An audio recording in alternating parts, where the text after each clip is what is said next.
Thanks. Well, yesterday we showed you a map outlining how much of the country is in a drought. Today we have a new map which shows the severity of the drought. You can see that much of Kansas is listed in the extreme drought category, while western Kansas, that's that deep red over there, that's considered even worse, an exceptional drought.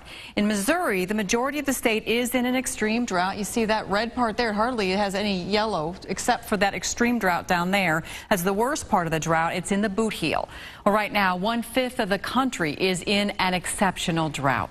Well, that extreme Kansas drought is threatening classes that help kids in Baldwin City. Sarah Hollenbeck joins us now to explain. Hi, Sarah. Hi. Hay and feed prices have doubled in Kansas, and the owner of CLO's Midnight Farm tells me high prices may force her to cut back on critical horse therapy classes that help kids with severe disabilities. Walk, step, now trot.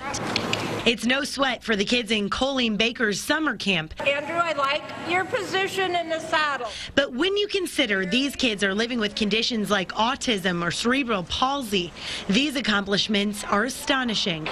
12-year-old Nikita Jacobs says she doesn't feel so different around Coco. If I'm relaxed, she walks faster or slower. And if I don't relax, she smells my nervousness. Midnight Farms helps 400 kids a year, some from as far as Blue Springs and Lawrence. But keeping a program like this running is getting expensive.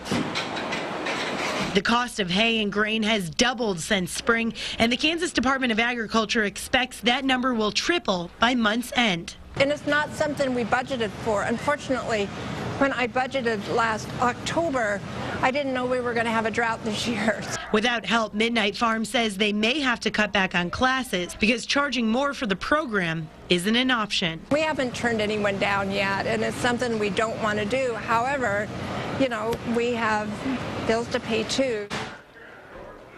Many horse ranches tell me they're still hurting from last year's drought in Texas and New Mexico. Hay prices reached record levels last year and keeping them from stocking up through the winter. The Kansas Department of Agriculture estimates this drought will cost statewide businesses millions. In the newsroom, Sarah Hollenbeck, 41 Action News.